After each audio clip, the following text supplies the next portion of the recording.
안녕하세요. 자, 57쪽이죠?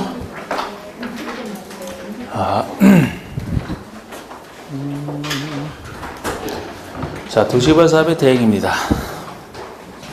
양가로 5번에. 자, 요 대행하면은 시행자는 그냥 가세요, 그냥.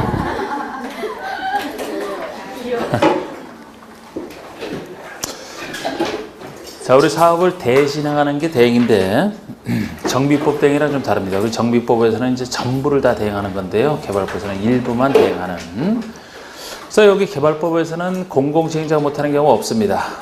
공공시행자 사업을 하는데, 민간인이 잘하는 부분은 민간에게 대행을 시켜서요, 효율적 시행을 위해서 일부를 대행시키는 걸 얘기합니다. 공공이 민간에게 일부를 대행하는. 그래서, 방금 1번 공공시행자는 도시개발 사업의 효율적 시행을 위해서 필요한 경우, 효율적 사업을 해서 필요한 경우에 도시개발 사업의 일부를 주택법상 주택건설 사업자 등이 민간인입니다. 이 주택건설 사업자 등으로 하여금 대행하게 할 수 있다는 겁니다. 무엇을 대행시킬 수 있느냐? 그 아래 나와 있는 대행사업의 범위가 민간인이 잘하는 부분 이렇게 생각하시면 돼요. 4가지입니다. 넘겨보시면 나오죠? 자, 실시 설계. 아무래도 그 공공기관의 직원보다는, 그죠? 직원보다는, 건축 설계사 같은 민간인이 잘할 거 아닙니까? 실시 설계에 대한 부분은.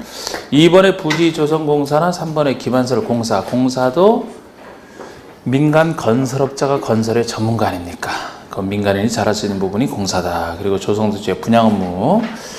이 분양 업무도 딱딱한 공공기관의 직원보다는 민간인이 상냥하게 잘할 것이다. 이 정도잖아요, 이 정도.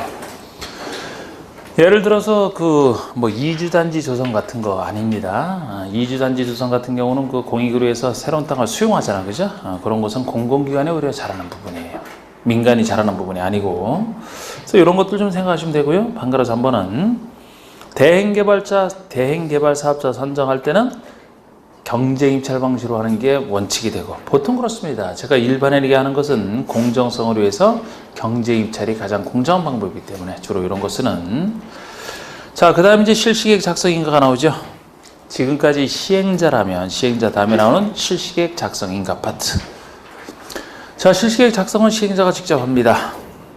그런데 우리 실시계획에 지구 단위 계획 내용이 포함되어야 된다, 이 말이 들어가요. 그래서 지구 단위 계획이라는 것은 개발 계획 내용이 될 것 같지만 맨 앞에 개발 계획 내용이 아니고 여기 실시 계획에 들어가는 것이 특이하다라고 했던 것. 그래서 이 실시 계획 파트에서는 별로 할 게 없어요. 그래서 문제를 내면 어렵게 내는 겁니다. 별로 할 게 없어서. 그래서 우리 지구 단위 내용이 실시 계획 내용에 들어간다는 거는 그전에는 냈습니다만 저희선 자꾸 내주도, 그래서 그 아래 것들을 좀 추가를 해놨어요.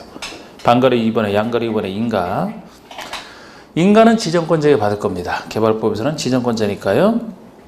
근데 만약에 지정권자가 직접 시행을 했다라면은 자기 인가 안 받으니까 그냥 고시만 하면 될 것이고, 그런 얘기가 나와 있죠. 그리고 반가로 1번에서는 지정권자가 실시계획을 작성하거나 인가할 때 스스로 시행자로서 작성하든지 아니면 인가를 내줄 때 바로 아랫사람의 의견을 듣는 절차.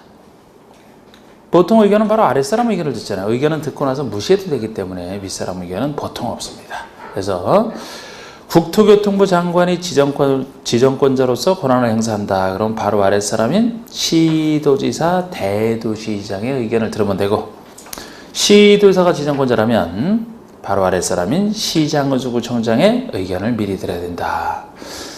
별로 낼 게 없다 보니까 이런 걸 바꿔서 낸 적도 있어요. 그래서 예를 들어서 시도지사가 지정할 때는 국장의 인가를 받아야 된다. 윗사람 국장의 의견을 들어야 된다. 이렇게 틀리게 냈다. 윗사람 의견 듣는 게 아니죠, 그죠? 바로 아랫사람의 의견을 듣는, 이게 보통의 절차입니다.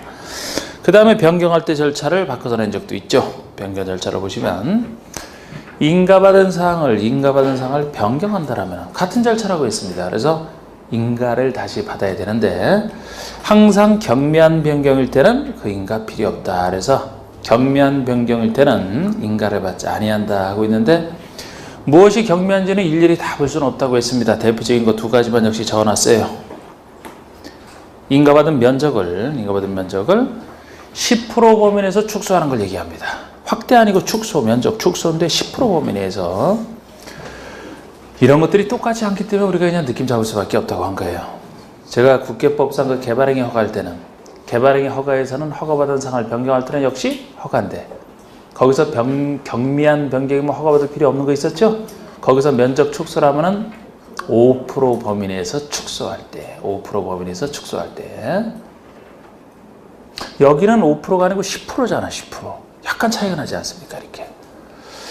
그러니까 역시 이 특별법인 개발법에서 경미한 사항도 일반법인 국계법보다는 조금 더 넓혀놓은 거예요. 10% 범위 내에서 축소하는 것까지는 괜찮다라고 그런 겁니다. 만약에 10%를 넘어서서 대폭 축소할 때가 인가. 10% 범위 내에서 축소, 확대가 아니고 축소. 그리고 사업비를 증감하는 것도 나옵니다. 역시 똑같이 10%를 쓰는데 사업비를 10% 범위 내에서 증액 또는 감액할 때 면적 축소와 달리 사업비는 10% 범위 내에서 증감이 다 가벼운 거예요. 증액도 10%를 그냥 증감까지 얘기를 하죠. 요거를 가벼운 것으로 본다라는 거 이 정도. 그리고 양가로 3번의 방글 1번 보시면 자, 실시계획 고시가 됐다라면은 했을 때 얘기죠. 실시계획을 고시했을 때 고시된 내용 중에 도시군 관리계획으로 결정하는 사항이 있다. 예를 들어 지구단위 계획은 관리계획 내용 아닙니까? 그것이 실시계획에 들어가서 고시가 됐다라면 그 내용에 대해서는 관리계획 결정고시인 것으로 보겠다라는 거예요. 관리계획 결정고시로 의제가 됩니다. 그러면 방가로 2번 같은 얘기가 필요하죠. 이전에 종전의 관리계획으로 결정된 사항 중에 이미 결정된 사항 중에 새로 고시된 내용에 저촉되는 사항이 있다. 지금 규정이랑 어긋나는 사항이 있다면 신법 우선의 원칙에 따라 옛날 규정은 고시된 내용으로 바뀐 것으로 보겠다는 거예요. 신법이 우선해야 되기 때문에 이런 우선순위도 나옵니다. 자, 제가 지금 다 쓰지 않고 이렇게 보는 건데 지금 하는 부분이 이제 여기죠? 좀 아까 실시계 인가고시까지 봤고요.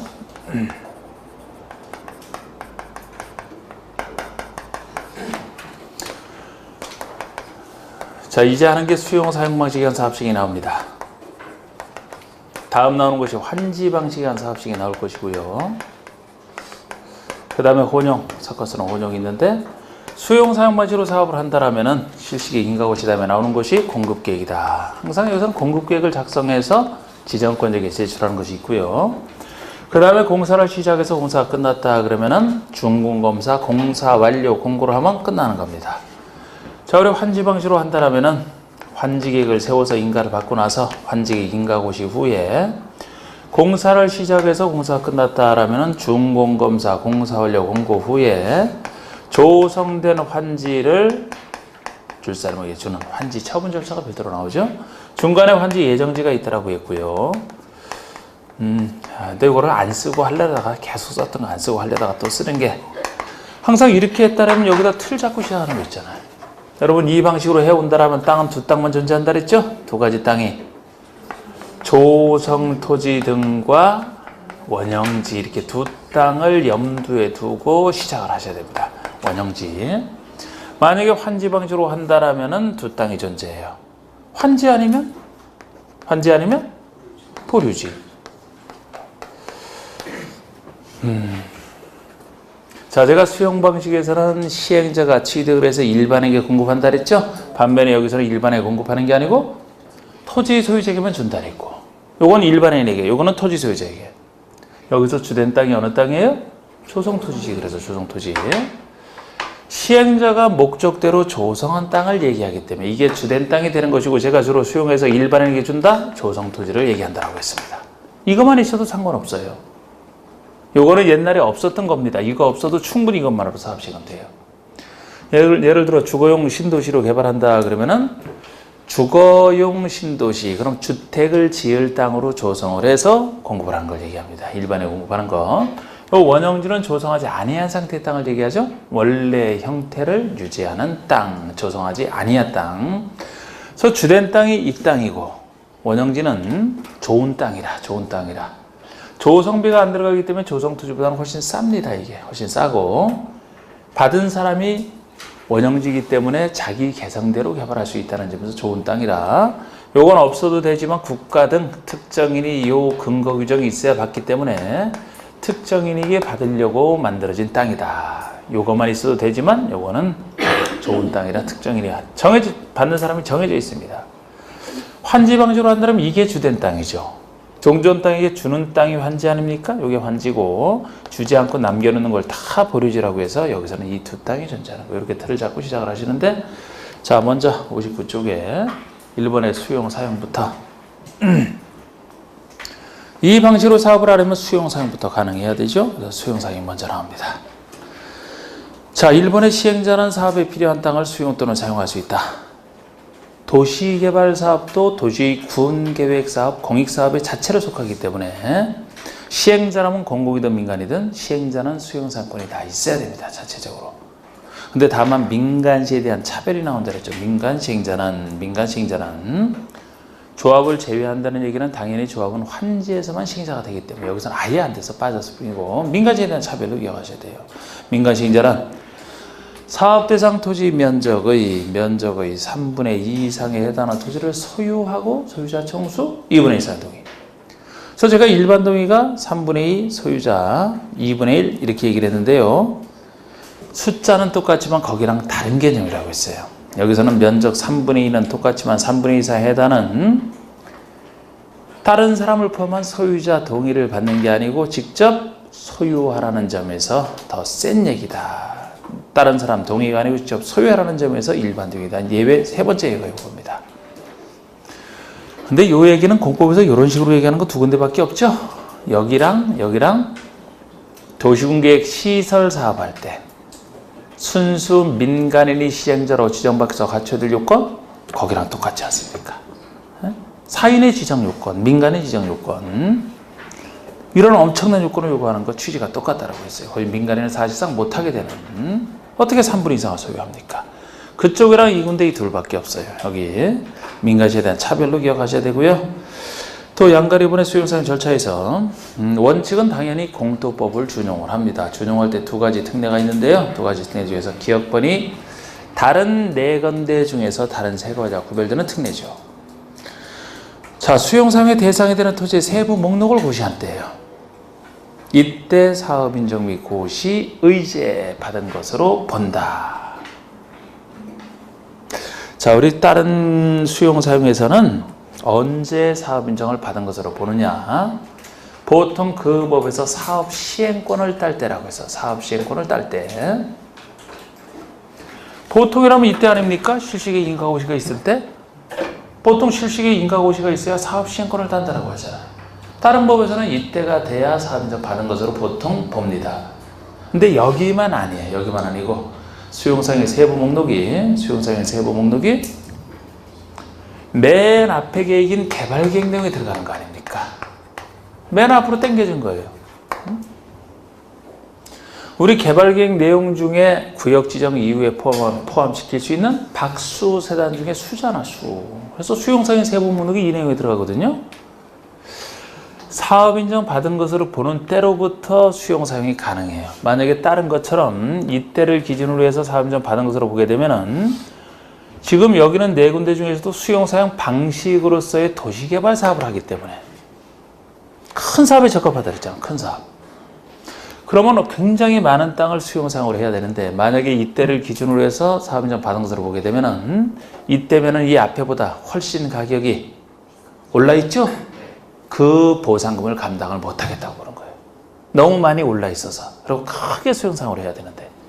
그래서 이 맨 앞에 개발계획 내용에서 무엇을 수용 사용할지 그 세부 목록을 고시하는 그 순간에 받은 것으로 보게 되면 아직 가격이 올라가기 전이죠. 조금이라도 줄이려고 여기서만 그래. 여기서만 다른 것과 달리. 그래서 여기서 실식의 고시가 있는 때 사업인정 받은 것으로 본다면 그렇게 틀리게 내는 겁니다. 여기서만 수용 사용의 세부 목록을 고시한다. 개발계획 내용이죠. 이거는. 그리고 니은번 재결 신청은 1년 내 하는 게 아니고 사업 시행기간 내에 한다는 건 똑같아요. 근데 역시 시행기간도 여기서는 개발계획에서 정하고 있다는 점에서 이 두 가지 특례가 다 개발계획과 관련돼 있습니다. 그 점에서 특이합니다. 네. 특이한 것들을 잘 내기 쉽죠. 같은 것이라면. 자, 이게 수용사용이었고 2번이 토지상환채권, 3번의 선수금인데 제가 수용 방식에서는 돈이 워낙 많이 들어가기 때문에 보상금 때문에 시행자가 괴롭다. 시행자를 도와주기 위한 조치로 이 두 가지가 나와 있는 겁니다.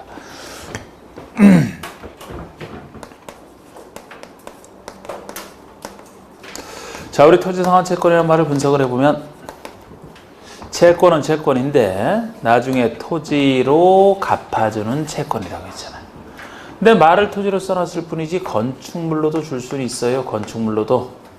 현금으로 주는 게 아니고 부동산, 토지나 건축물로 상환하는 채권을 얘기합니다. 그래서 이렇게 줄여놓은 거예요. 이렇게 줄여서 쓴 겁니다. 그래서 이 매수대금을 보통 수용으로 할 때 매수대금은 보상할 때 보상금은 현금으로 주는 게 원칙이지만 지금 현금이 부족해서 항상 문제이기 때문에 이 매수대금을 채권, 현금 대신에 채권으로 발행해야 돼요. 이 채권 산 사람에게 나중에 조성된 토지나 건축물로 갚아주게 되면은 요거 발행하는 것만큼 현금이 적게 들어가지 않습니까? 그래서 여기서 나오는 제도인데, 자, 항상 여기 나오는 얘기 중에서는 매수대금의 전부를 지급해서 발행할 수 있다, 일부를 지급해서만 할 수 있다. 뭡니까? 일부, 전부는 안 돼요. 그곳에 있는 땅 소유자, 토지 소유자의 땅을 취득을 하면서 매수대금을 다 만약에 전부를 다 이걸 발행하고 요거로 준다라면 결국 조성된 토지나 건축물은 이곳에 있는 땅 소유자가 받는다는 얘기가 되거든요. 환지랑 똑같아지지 않습니까? 수용에서는 일반인에게 주려고 항상 한다라고 했어요. 그래서 전부가 아니고 일부를 지급하기 위해서만 가능하다. 요 일부라는 것이 발행 규모가 조성되는 토지나 건축물의 2분의 1 한도예요. 2분의 1 범위 내에서. 그 얘기는 최소 나머지 반은 여기 있는 사람이 아닌 일반인이 받아야 된다. 그런 취지라고 했어요. 그래서 반 정도가 한도가 되겠습니다. 이렇게 기억하시면 되고요. 또 이것은 토지나 건축물로 상환받기 때문에 토지 하나값, 건축물 하나값에 해당하는 그런 큰 채권이 되겠습니다. 이런 큰 채권은 한 군데 더 나오죠. 나중에 주택법에서 주택상환사채라고. 그거는 건축물에서 주택 하나값에 해당하는 채권이잖아. 건축물에서 주택 하나값. 그런 큰 채권은 공통점이 있다 그랬어요. 공통점이 김영식 증권으로 발행한다. 김영식. 아니 상식적으로 토지나 건축물 같은 경우 이거를 부동산을 소유하고 있다면 이 소유자가 등기부에 표시되어 있지 않습니까? 그리고 등기부의 소유자가 밖의 소유자가 넘어가죠. 그죠? 네. 그럼 이것도 채권이긴 하지만 요거 하나값에 해당하는 채권이라 등기부 같은 건 있을 수가 없지만 등기부처럼 소유자가 누군지를 표시를 해야 된다는 거예요. 그게 채권 원부라고 하는 겁니다. 채권 원부. 그래서 채권 원부에 이름이 표시되는 김영식으로 발행하는 거예요. 김영식 증권을 양도한다? 채권 원부의 소유자 이름이 바뀌어야, 마치 등급의 이름이 바뀌어야 넘어가듯이 똑같은 원리로 하고 있어요. 그리고 김영식이라는 것도 하나 특징이 뭡니까? 또 하나 특징이 큰 채권이라 민간인이 발행할 때는 보증을 받아야만 된다. 이것도 둘의 공통점이에요. 큰 채권의 공통점입니다. 민간인이 발행했다가 이거 나중에 큰 채권인데 이거 책임 묻지 못합니까? 그래서 민간인이 발행할 때는 보증을 받아야만 발행할 수 있다. 그건 둘의 공통점이고요. 그 정도는 뭐 지금 짧게 해놨지만, 자, 우리 발행을 보시면 토지상환 채권은 시행자가 발행합니다. 보통의 소유자가 원할 때죠. 그리고 매수대금의 일부를 지급하기 위해서, 이걸 전부라면 틀립니다. 일부를 지급하기 위하여 조성된 토지나 건축물로 상환하는 채권을 발행할 수 있다는데, 여기에 토지나 건축물에 써놓은 얘기는 발행 규모를 같이 적어놨어요. 분양 토지, 분양 건축물의 2분의 1을 초과하지 못한다. 2분의 1 범위 내에서만 발행할 수 있다. 일부가 그 뜻이고요. 김영식 증권이라고 간단하게 적어놨습니다. 이 김영식 증권의 양도 방법, 채권 원부의 소유자 이름이 새로운 취득자 이름이 기재돼야 넘어간다.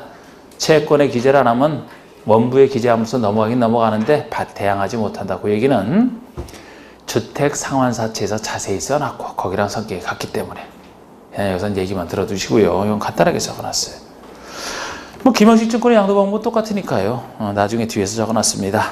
그리고 지급 보증 보시면 민간 시행자는 지급 보증을 받아야만 발행할 수 있다. 민간 시행자 차별, 공공은 보증 필요 없습니다. 그 다음에 선수금 얘기를 보시면 이 선수금도 역시 토지상환채권처럼 시행자 도와주려고 먼저 선 받을 수, 먼저 받는 돈, 먼저 부동산을 미리 팔고 그 돈을 먼저 받아서 사업비용에 충당하라고. 자, 시행자는 조성토지가 됐든 원형지가 됐든 두 땅 다, 이 사업으로 조성되는 두 땅 다 조성토지와 원형지를 공급받거나 이용하고자 하는 자로부터 해당 대금의 전부든 일부든 미리 받을 수 있다. 이게 미리 받는 돈이 선수금이 되겠습니다. 이거는 전부라도 상관없어요. 개별 토지에 대한 얘기라 미리 받을 수 있다. 물론 미리 받을 때는 여긴 개발법이니까 미리 받아도 되는지 지정권자 승인을 받아서 지정권자 승인을 필요로 합니다. 자, 이제 나오는 게 원형지예요. 원형지.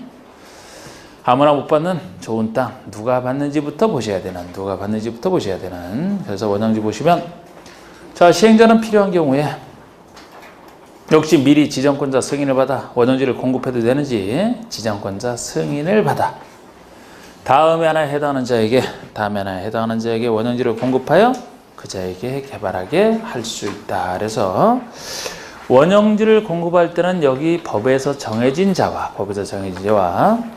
개별적으로 공급계약을 체결해서 이제 공급을 할 겁니다. 개별적으로 공급계약을 체결해서 공급을 할 거예요. 소리 지금 안 들리죠?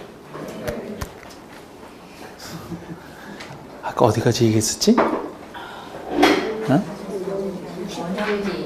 그러니까 원형지를 개개인과 공급계약을 체결해서 공급해준다 그랬죠, 그죠? 네. 누가 받는지 박스. 자, 1번에 국가지자체 받습니다. 2번에 공공기관, 3번에 지방공사. 이렇게 공공이 이 좋은 원형지 받으려고 만든 제도다. 근데 공공만 받지 민간은 아예 못 받는다면 평등 문제 때문에 문제가 생기기 때문에 민간인도 받을 수 있는 길을 열어놨다 그랬습니다. 4번, 5번이죠. 너무 좁아서 문제지. 제가 이렇게 얘기했던. 자, 4번은 국가지자체 공공기관이 복합개발 등으로 해서 실시한 공모에서 선정될 정도로 머리가 똑똑하거나 아니면 5번의 원형지를 학교나 공장 주지로 직접 사용할 정도로, 즉 원형지를 받아서 학교나 공장 하나 지을 정도로 돈이 많거나 둘 중에 하나다. 다른 사람은 못 받는다. 이런 식으로 기억하시라고 했던. 그래서 이렇게 이제 받는 사람을 좀 정해 보시고요. 이렇게 잘 보시고, 여기는 2번, 3번 같은 얘기도 나옵니다. 공급 한도. 원형지는 어디까지 공급할 수 있느냐? 전체 면적의 3분의 1로 한정한다. 작다는 기준 중에 하나는 3분의 1. 주된 땅이 조성토지이기 때문에 원형지는 작아야 된다는 거예요. 조금만 넓어도 그만큼 조성토지가 줄어들기 때문에 도시발사의 목적을 달성하는 것은 조성토지거든요. 목적 달성이 안 될 수 있다고 보는 거예요. 그래서 작아야 된다. 원형지는 작아야 된다. 3분의 1 한도 내에서. 또 이 개발자의 매각 제한이라는 얘기도 나옵니다. 지금 원형지를 나름대로 특수한 이유가 있어서 공급한다라고 보는 거예요. 그러면 그 목적에 써야 된다는 겁니다. 바로 받자마자 시세 차익이 생긴다고 팔면 안 된다. 그래서 원형지는 따로 매각 제한이 걸리는데, 일단 원형지 개발자 전체가 받는 건 아니고요. 국가지자체는 제외합니다. 행정청만 쏙 빠져나온다. 행정청이라면 이런 제한 안 받고 받자마자 팔아도 상관없어요. 그래서 행정청만 쏙 빠져나오고 나머지 개발자가, 일단 국가지자체는 제외된다는 거는 시험 한번 낸 적이 있습니다. 그 다음에 지금 하는 건 시험 낸 적 없지만 지금도 보셔야 되죠. 자, 10년 범위 내에서 영위 정하는 기간, 10년 내에서 영위 정하기를, 영위 정한 내용이 괄호섭 얘기예요. 원형지에 대한 공사완료 공고일로부터 5년 또는 원형지 공급 계약일로부터 10년 중에 먼저 끝나는 기간이라고 영에서는 정해놨으니까 요 먼저 끝나는 기간 안에는 원형지를 매각할 수 없다. 이렇게 연결이 되는 겁니다. 이것도 혹시 낸다라면 지금 이 나와 있는 지문 중에서 물어보지 다른 걸 물어보진 않아요. 지문 중에서 판단을 해서 뭐 바꿀 수는 있단 말이에요. 지금 10년, 5년 중에 먼저 끝나는 기간이 이렇게 했다라면 지금 나와 있는 지문 중에서는 공급 계약일과 공사완료 공고일 중에서는 공급 계약이 먼저 나오겠죠. 원형지 개발자와 시행자가 공급 계약을 체결해서 준다라고 했으니까 공급 계약이 먼저 나오고 공급 계약에 따라 공급을 했을 때 이제 시행자가 그 개발자가 스스로 개발하지 않습니까? 그죠? 그러면 공사완료 공고일은 나중에 나오는 얘기잖아. 공사완료 공고일. 전체 사업이 끝났다. 그럼 공사완료 공고일. 그러니까 이 둘 중에서는 이게 먼저 나오거든요. 그러면 5년, 10년 중에 먼저 끝나는 기간이라고 둘을 경쟁시킨다라면 5년, 10년 중에서 만약에 나온 것 중에서 찾는다라면 당연히 먼저 나오는 공급 계약일로부터가 긴 10년이 돼야 될 것이고 뒤에 나오는 공사완료 공고일로부터가 짧은 5년이 돼야 둘이 경쟁이 되지 않습니까?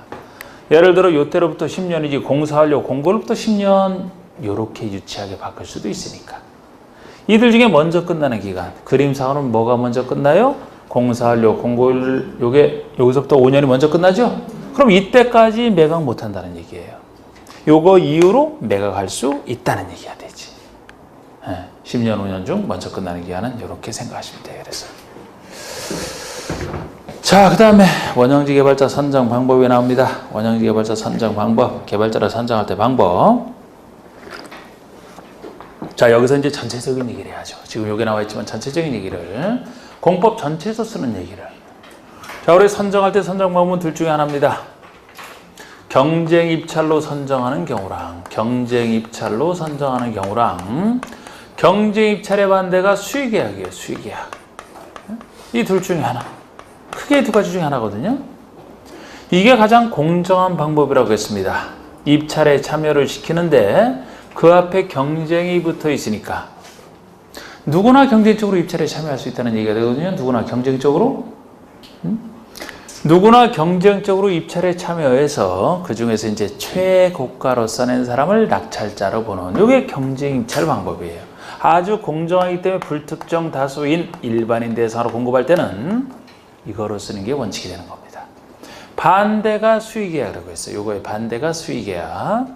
따를 쓰자 뜻 의자 합의된 뜻에 따라서 맺는 계약이니까 어떤 특정인과 합의된 뜻에 따라서 바로 맺는 계약을 얘기합니다. 그래서 우리 수의계약 같은 경우는 일반에게 주는 것을 수의계약으로 한다. 그러면 불법이 돼버려요. 수의계약은 우리 공법에서 특별법적으로 요거는 수의계약으로 한다. 이렇게 정해진 경우만 보통 가능하다고 보시면 돼요. 근데 그 정하는 원리가 성질상 일반에게 줄 수 없는 거.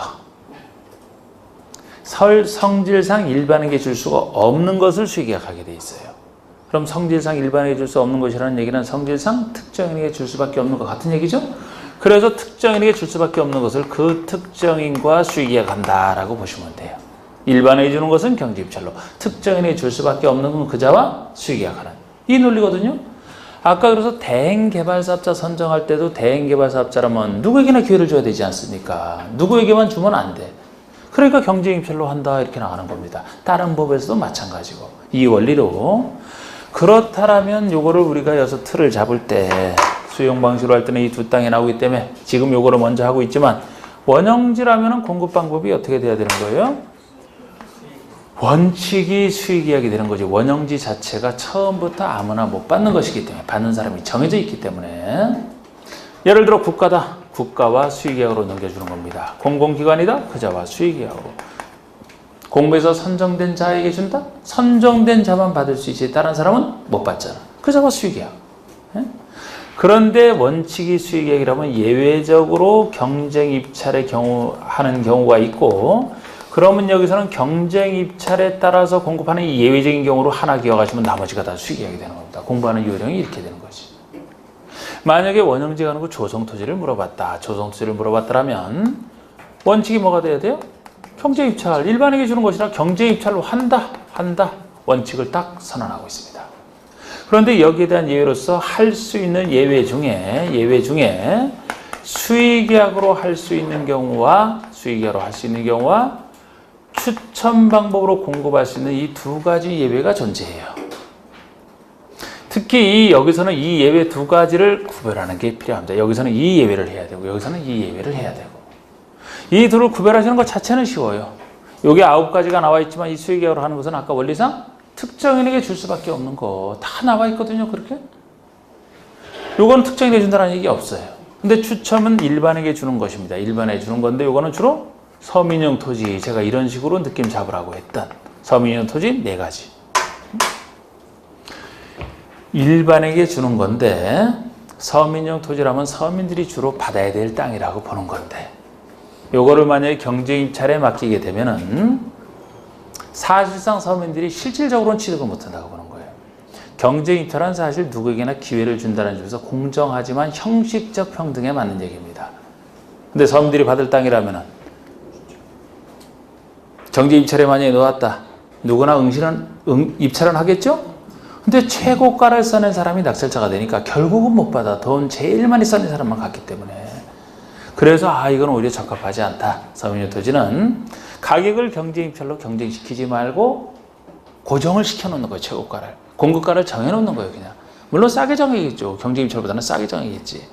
그리고 같은 가격에 받을 사람들이 쭉 몰려오게 되면 그들 중에서 추첨을 하는.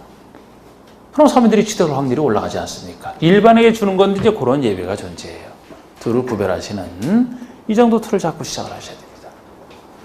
자, 그래서 먼저 원형지가 나와 있죠. 4번의 원형지라면 원형지 개발자 선정은 수의계약 방법으로 한다. 이게 원칙입니다. 그런데 다만 원형지를 학교나 공장 대부지로 직접 사용하는 원형지 개발자 선정 요거 하나만 경제입찰 방식으로 하겠다는 얘기인데 이것도 그대로 해석을 해보시면 아까 국가에서부터 공무에서 선정된 자까지는 그 땅을 원형지를 받는 사람이 다 특정돼 있잖아.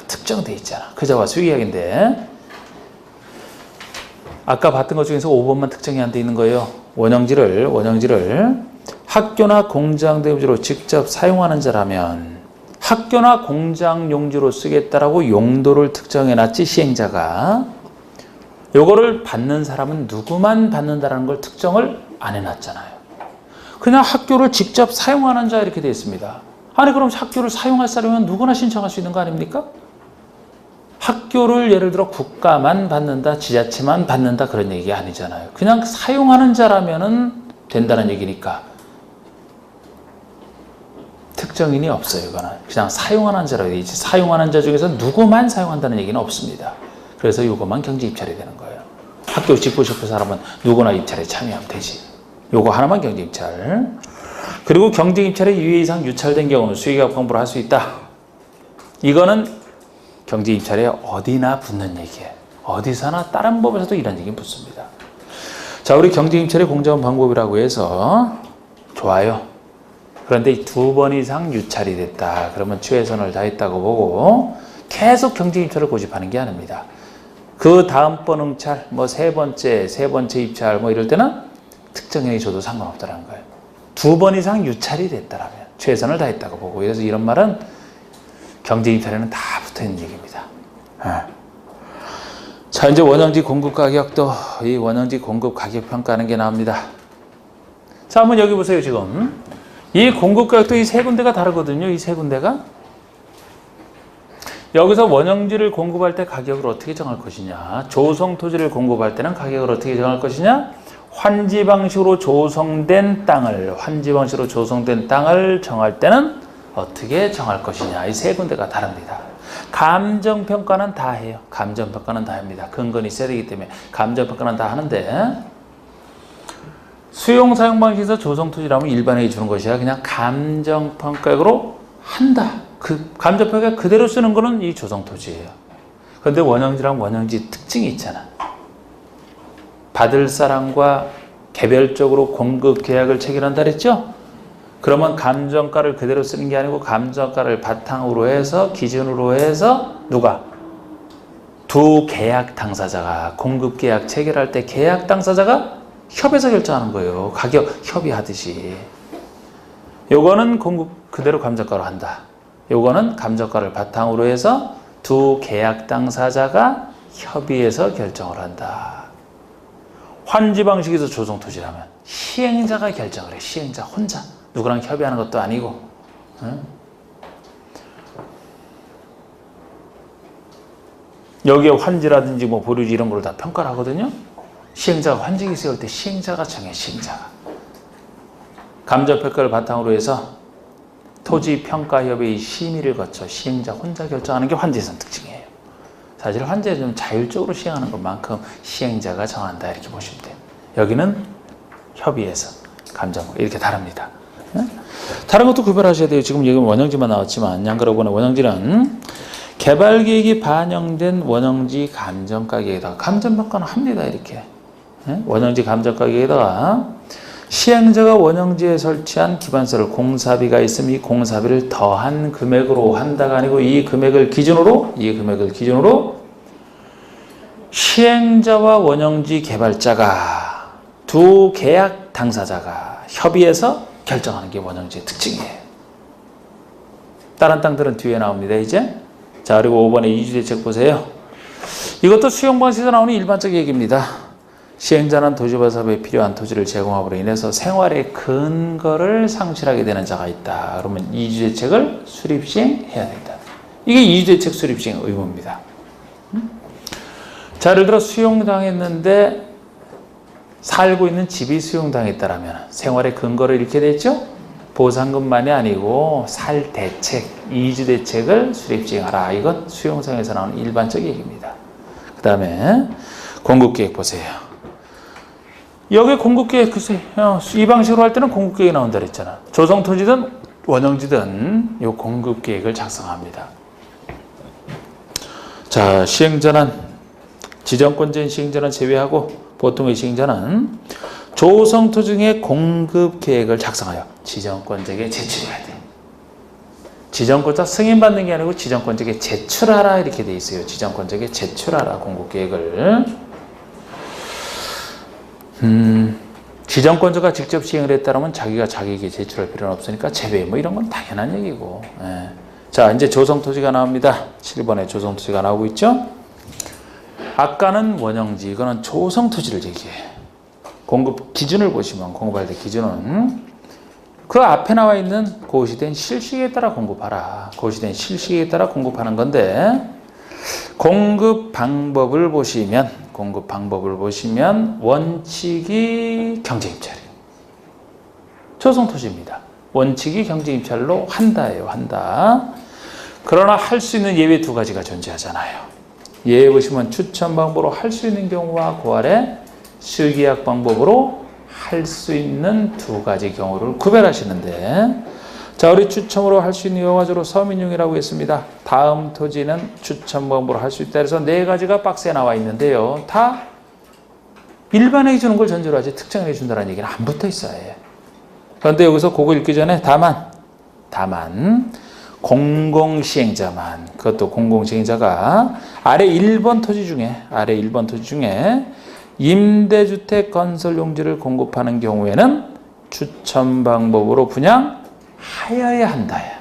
의무적으로 추첨을 하라는 거예요. 원래 추첨 예외라면 할 수 있다거든. 해도 되고 안 해도 되거든요. 그런데 이것만큼은 해야 된다. 자, 우리 1번 토지 다시 보시면 이것이 주택법에 따른 국민주택 규모 이하의 주택건설 용지를 얘기합니다. 국민주택 규모 이하의 주택건설 용지. 여러분, 국민주택 규모라는 점에서 서민용이에요. 국민주택 규모라는 게 원칙 85 이하를 얘기하죠. 요거는 요렇게만 나오면 추첨으로 할 수 있다고. 만약에 국민주택 규모의 주택건설 용지를 하더라도 임대주택 건설 용지를 공급한다.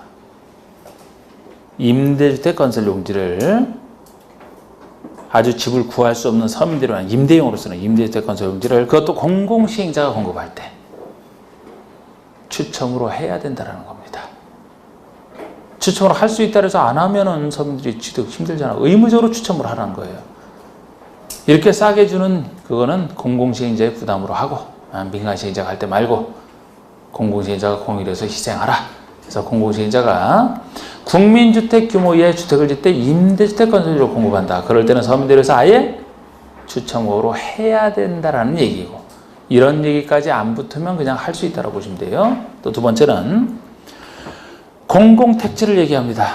우리 공공택지가 역시 공공사업으로 조성된 공동주택 건설 용지를 공공택지라고 하거든요.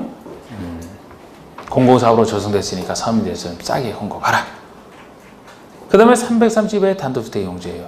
단독주택용지라면 330제곱미터 이하, 100평 이하, 330 이하, 330 이하. 그리고 공장용지.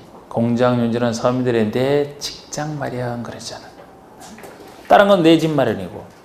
서울에 공장도 잘 안 들어올 때 공장을 유치하기 위해서 경쟁 차려놓으면 누가 들어오겠습니까? 그냥 추천 방법으로 가격을 아예 낮춰놓고 수많은 사람 공장 지으려고 할 때 그 공장을 그래서 유치하게 되면은 서민들은 내 직장 마련이 될 것이다. 그래서 이 네 가지만 추천 방법으로 기본적으로 할 수 있는 것에 속해요. 그 다음에 수의계약 방법으로 할 수 있는 경우가 쭉 나와 있는데 9가지나 됩니다만 요게 혹시 지문에 나왔다 그러면은 그대로 다 일반인에게 못 주고 특정인에게 줄 수밖에 없다는 게 다 표현이 돼 있어요.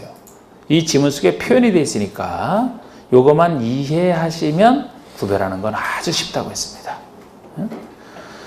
자, 어떤 땅이냐? 1번 학교 용지가 됐든 공공청사 용지 등 예시예요. 어떤 땅이냐?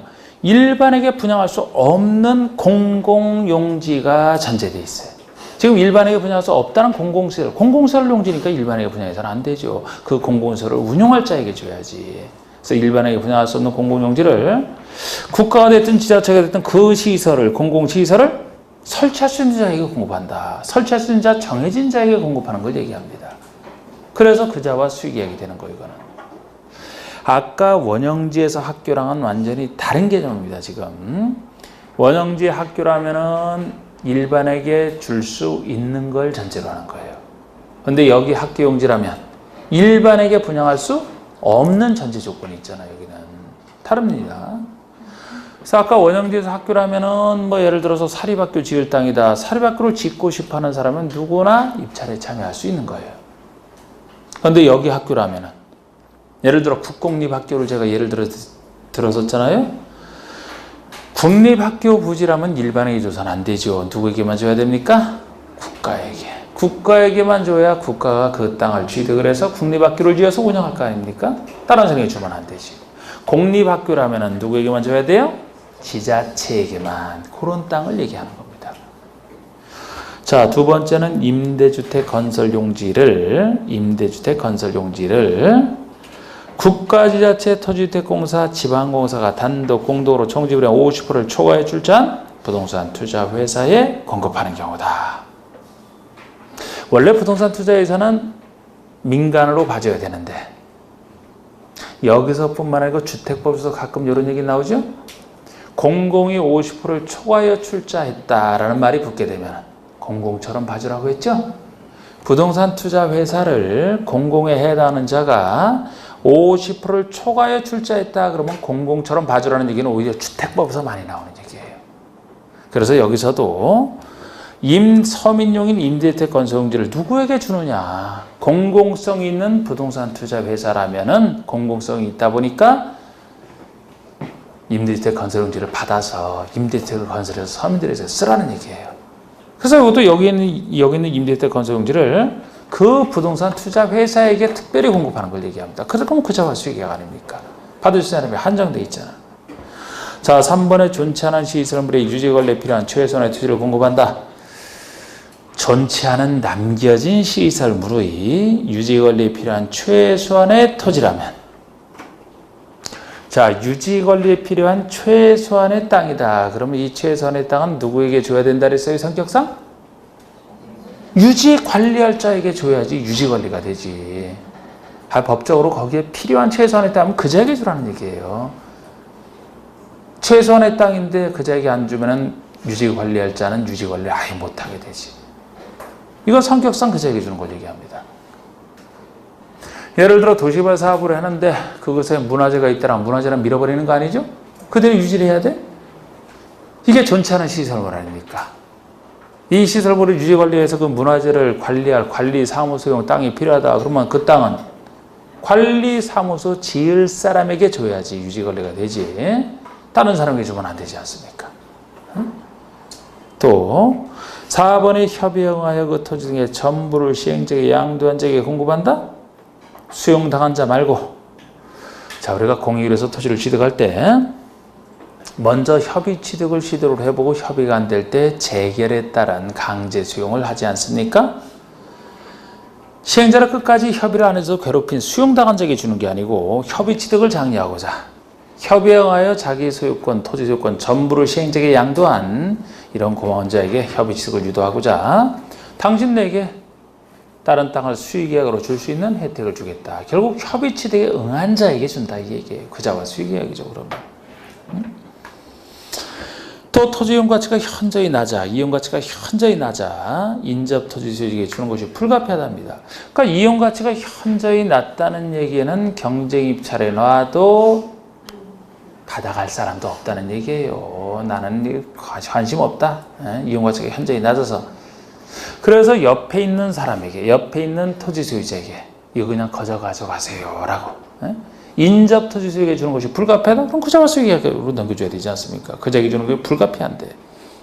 또 7번이 공공시행자가 복합적으로 입체적인 개발이 필요하여 누구에게 일정한 절차에 따라 선정된 자에게 준다? 그럼 선정된 자에게만 줘야 되는 거 아닙니까? 또 대행개발사업자가 개발을 대행하는 토지를, 개발을 대행하는 땅을 해당 대행개발사업자에게 공급하는 경우 이자에게 공급을 해야 그 땅을 받아서 대행사업을 할 거 아닙니까? 그자에게 줄 수밖에 없잖아. 그리고 9번의 경쟁입찰이나 추첨 결과, 추첨도 그래요. 일반에 주는 거 아닙니까? 경쟁이 됐든 추첨이 됐든 일반에 주는 것을 2회 이상 유찰이 됐다라면 2회 이상 유찰이 됐다라면 그때는 수익계약으로 할 수 있다. 추첨도 마찬가지예요. 근데 추첨을 했는데 2번 이상 유찰이 됐다라면 참 이상한 토지를 공급하는 모양이지? 전혀 매력이 없는? 네? 자, 그렇습니다. 일단 여기까지 봤어요. 10분 쉬시고. 아유, 이건 올 때마다 마이크 소리가.